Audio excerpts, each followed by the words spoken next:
اچھا، اب اگلی شرط یہ ہے کہ جو بھی دعا کر رہا ہو یا کوئی عمل آپ لکھ رہی ہوں، کر رہی ہوں، لباس اور جسم بھی آپ کا پاک اور صاف ہونا چاہیے. لباس پاک اور صاف. دیکھیے، پاک رہنے والوں کے لیے فرشتے دعا کرتے ہیں. پیغمبر اکرم ختمی مرتبت صلی اللہ علیہ وآلہ وسلم ارشاد فرماتے ہیں کہ تم اپنے ان جسموں کو پاک کر لو تو خدا تمہیں پاک کر دے گا، یعنی تمہاری روح پاک کر دے گا. بے شک جو شخص بھی رات سے صبح تک پاک و پاکیزہ رہتا ہے، اس کے ہمراہ ایک فرشتہ رہتا ہے جو کہ رات کی ہر ساعت میں یہ کہتا ہے کہ اللہ تو اپنے اس بندے کی مغفرت فرما کہ یہ رات سے صبح تک پاک رہا ہے. یعنی رات کو سونے سے پہلے انسان وضو کر کے سوئے، صاف ستھرا ہو کر سوئے، ظاہری طور پر جسم اور لباس اس کا نجس نہ ہو، تو خود فرشتے اس کی رات بھر اس کے لیے دعائیں کرتے. تو یہ سوچیے کہ جس کے لیے فرشتے دعائیں کر رہے ہیں، وہ خود اگر کوئی دعا کرے گا تو اس کی دعا کیوں قبول نہیں ہوگی؟ اور پیغمبر فرماتے ہیں کہ تم اگر اپنے جسموں کو پاک صاف رکھو گے تو خدا تم کو پاک صاف کر دے گا، یعنی تمہاری روح کو پاک و صاف کر دے گا. تم اندر سے بھی ایسے ہی پاک اور صاف ہو جاؤ گے. تو نجس لباس کے ساتھ عموماً بچے والی جو خواتین ہوتی ہیں، جسم نجس ہو گیا ہے، بار بار اپنے آپ کو پاک نہیں کر رہی ہیں، کوشش کریں کہ کس طرح سے ہو کہ جسم اور ان کا، خاص طور پر دعا کے وقت، جس وقت انسان دعا کر رہا ہو، لکھ رہا ہو یا کوئی عمل کر رہا ہو، تو اس کا جسم اور لباس یہ پاک ہونا چاہیے. اچھا، صرف یہی نہیں بلکہ آپ دیکھیے کہ ان جگہوں کے اوپر بھی جہاں انسان رہتا ہے. پہلے تو ابھی صرف مسجد کے حوالے سے یہ حدیث آپ کے سامنے آ رہی کہ جو شخص جمعرات کے دن یعنی شب جمعہ مسجد کی صفائی کرے، اگر وہ اس قدر کوڑا کرکٹ بھی مسجد سے باہر پھینکے جس قدر سرما آنکھ میں ڈالا جاتا ہے، معمولی سا آپ کو کنکر نظر آ گیا، آپ نے ہٹا کے رکھ دیا، خداوند عالم اس عمل کے نتیجے میں اس کی مغفرت فرما دیتا ہے. اور آپ یقین جانیے کہ کوئی کمپیریزن یا کوئی مقابلہ آپس میں نہیں ہے، لیکن علماء یہ کہتے ہیں کہ جو دینی درسگاہیں ہیں وہ بھی تقریباً اسی کا حکم رکھتی ہیں. یعنی وہاں پہ بھی انسان یہ نہ ہو کہ بعض اوقات یہاں پر جب آپ اٹھ کے جاتی ہیں صفائی وغیرہ ہوتی ہے تو چھالیوں کے ریپر اور اس طرح کی چیزیں اور چیونگم کے وہ اس طرح کے کاغذ وغیرہ موجود ہوتے ہیں. تو بہرحال کوشش یہ کریں کہ اس طرح کی کوئی چیزیں، کوئی گندگی کرنا، یعنی اتنا معمولی، کوئی آپ کو بھی کہیں کوئی چیز نظر آ جائے تو آپ اٹھا کے ایک طرف کر دیں.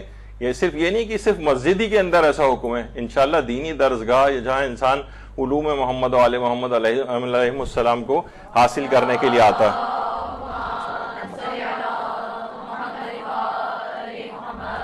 کرنے سے مغفرت اس کی ہو جاتی ہے، سارے گناہ معاف ہو جاتے ہیں. تو کتنے ہی آپ کی دعائیں ایسی ہیں جو ان گناہوں کی وجہ سے وہ دعائیں قبول نہیں ہو رہی ہوتی، تو اس کے نتیجے میں وہ تمام آپ کی دعائیں بھی سب قبول ہو جاتی ہیں. جب خدا وند عالم مغفرت کر رہا ہے، اتنی بڑی چیز میں آپ کو معافی دے رہا ہے، تو دعائیں کیوں آپ کی قبول نہیں کرے گا؟ وہ سارے موانعات ہی برطرف ہو جاتے ہیں.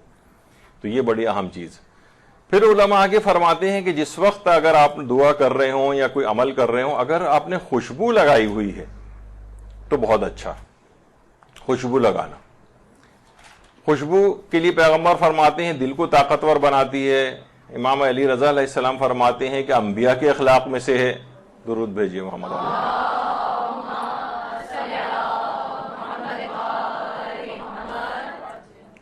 البتہ یہ کہ اپنی نظافت کے لیے اس کے لیے خوشبو لگائی جائے. ہاں، البتہ اگر باہر کہیں جا رہے ہیں یا امکان ہو کہ کوئی اخلاقی مفسدے کے اندر گرفتار ہو سکتے ہیں، تو خواتین اس لحاظ سے، نامحرموں کے لحاظ سے کوئی نیت نہیں ہونی چاہیے اور وہاں احتیاط کریں تو زیادہ بہتر ہے. لیکن یہ کہ اپنی نظافت، اپنی پاکیزگی اور اپنے آپ کو اچھا لگ رہا ہے دعاؤں کے لیے، تو ایک روح پرور سا ایک ماحول ہو جاتا ہے. خوشبو وغیرہ لگا کر اس طرح انسان نماز پڑھتا ہے، تو اسی طرح سے دعا بھی ایک عبادت ہے، اس کو بھی خوشبو لگا کر انجام دیا جائے تو خشوع و خضوع بھی اس کے اندر بڑھ جاتا ہے، قبولیت کے امکانات بھی زیادہ ہوتے ہیں. اور حضرت عثمان ابن مظعون جن کو کہا جاتا ہے ایک روایت کے مطابق جنت البقیع کے جو پہلے مدفون ہیں، وہ فرماتے ہیں ایک دفعہ پیغمبر اسلام کی خدمت میں آتے ہیں اور فرماتے ہیں کہ میں خوشبو اور کچھ اور چیزوں کو چھوڑنا چاہتا ہوں. پیغمبر نے فرمایا خوشبو کو نہ چھوڑنا، کیونکہ ملائکہ مومن سے پاکیزہ خوشبو کو سونگتے ہیں، خاص طور پر ہر جمعے کو خوشبو لگانا ترک نہ کرنا. تو علماء بہرحال یہ فرماتے ہیں کہ اگر کوئی دعا بھی مانگی جائے تو خوشبو لگا کر مانگی جائے.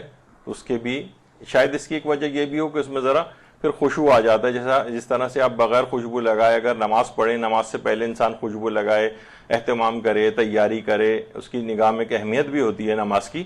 اسی طرح سے دعا بھی ایک عبادت ہے، اس کی بھی ایک اہمیت ہے. اس کو بھی ذرا شرائط کے ساتھ پورا عمل کرنا چاہیے اس کے اوپر، تاکہ آسانی کے ساتھ قبول ہو. ایک چیز اور بھی، ابھی رمضان بھی آنے والا ہے، لوگوں نے روزے بھی رکھنے شروع کر دی ہیں.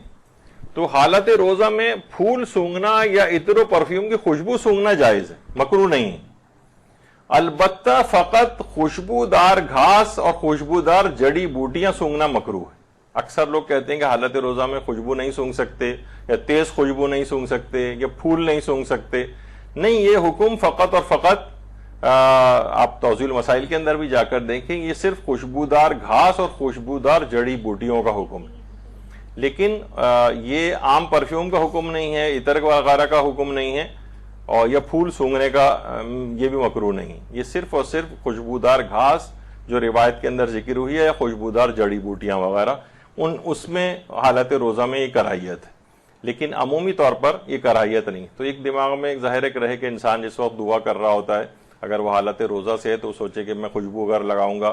بہت رمضانوں میں یہ سوالات آتے ہیں کہ حالت روزہ میں ہم خوشبو لگا سکتے ہیں نہیں لگا سکتے. اور خاص طور پر اول رمضان تو خوشبو لگانے کی بڑی اس لحاظ سے بھی تاکید ہے کہ پھر پورے سال اس کی عقل سلامت رہے گی، اور عقل پورے سال زائل نہیں ہوگی جو اول رمضان کے روز خوشبو لگاتا ہے. تو بہرحال یہ ایک فقہی مسئلہ بھی اس ضمن کے اندر ذکر ہو گیا.